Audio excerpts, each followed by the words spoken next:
Welcome to the bottom of the rabbit hole. Salute to all the yellow-pilled subscribers tuning in. You are always appreciated.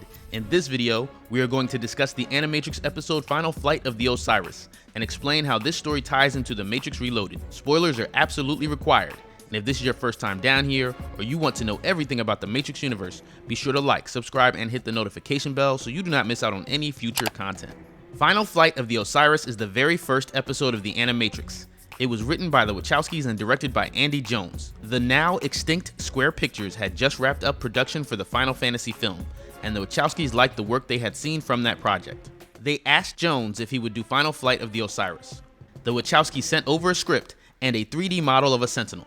Jones then created a scene with Dr. Aki Ross, one of his main characters from the Final Fantasy series, and you can watch the Neo Matrixology remix version of that demo here on this channel. Final Flight of the Osiris is the most literal of all the Animatrix episodes because it uses the same 3D models from the films, including the Sentinels, Diggers, and the same concept art pieces for the background. It was important that the visual style complemented the sequels, as the story is directly related to the events of The Matrix Reloaded. In the hovercraft cruise featuring Captain Soren video, I mentioned that the Osiris was one of the larger ships in the Zion fleet, and that the name Osiris comes from the god of death in Egyptian mythology. The episode opens with Captain Thaddeus and his first mate turned lover Jue sparring with swords inside the dojo construct. The voiceover for Captain Thaddeus was provided by actor Kevin Michael Richardson, who also voiced the security guard in the Animatrix episode Kid Story and was one of the agents in the World Record episode, while Jue was played by Pamela Adlon, who is also credited for voicing Bobby Hill on the animated series King of the Hill, though she too had an additional Animatrix credit as the voice of Manabu in Beyond.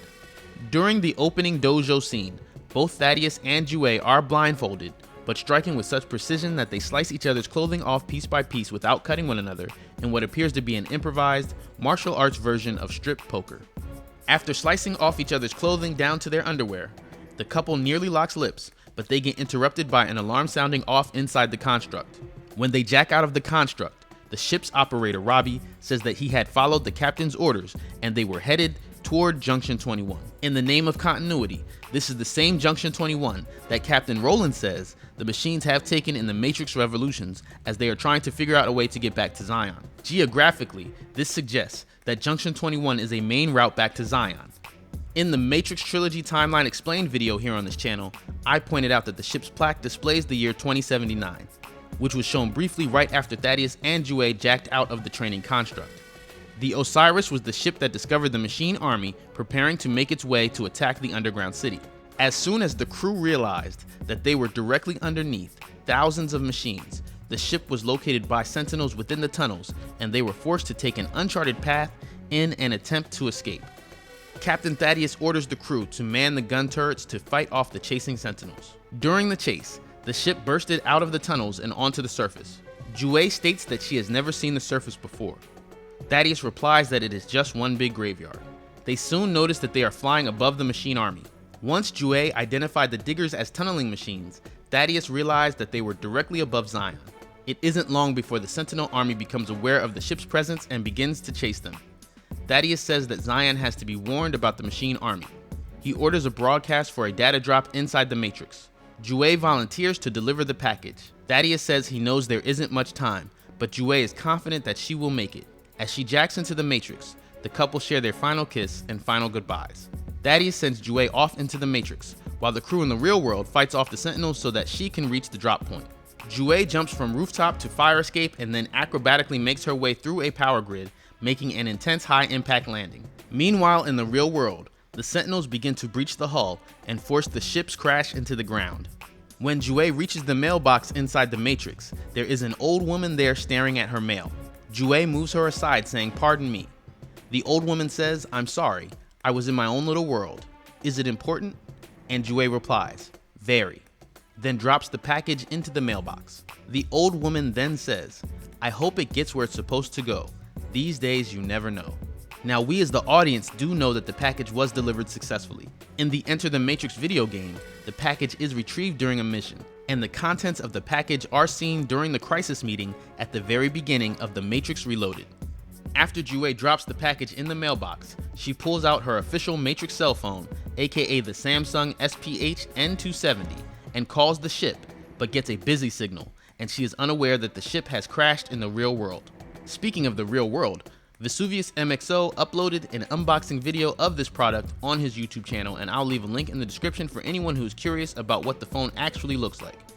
Back on the Osiris, Thaddeus tried to buy as much time as he could fighting off Sentinels with a lightning gun. When the machines blow up and completely destroy the Osiris, Jue and the famous cell phone fall to the ground inside the Matrix. Which brings us to the end of this visually stunning episode.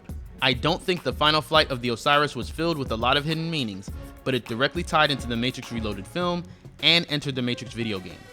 As a fan of the franchise, this episode is a good example of what truly made the experience so unique. At that time, the 3D art was exceptional, but tying pieces of the story from the Animatrix into the video games, then back to the sequels, and planning all of that in advance wasn't really a thing yet. These subtle yet direct connections across the different forms of Matrix media in the past are why I am still hopeful that The Matrix 4 will at least have some references to The Matrix Online. In my opinion, it would be out of character to ignore the events of The Matrix Online altogether. The crew of the Osiris did not survive the final flight, but they successfully warned Zion of the incoming attack through teamwork, sacrifice, and even sprinkled in a little love, staying true to the themes of the Matrix trilogy both visually and conceptually. At the time this video is being recorded, you can still watch the final flight of the Osiris and the second Renaissance episodes in the Animatrix playlist here on this channel. But do not hesitate to watch them because that kind of free access is always subject to change here in this YouTube Matrix. As always, if you haven't already seen all of the episodes, I strongly recommend that you watch the complete Animatrix for yourself. If you enjoy this kind of yellow-pilled content, be sure to share these videos on other platforms like Facebook, Reddit, Twitter, and remember, as one realizes that one is a dream figure in another person's dream, that is self-awareness.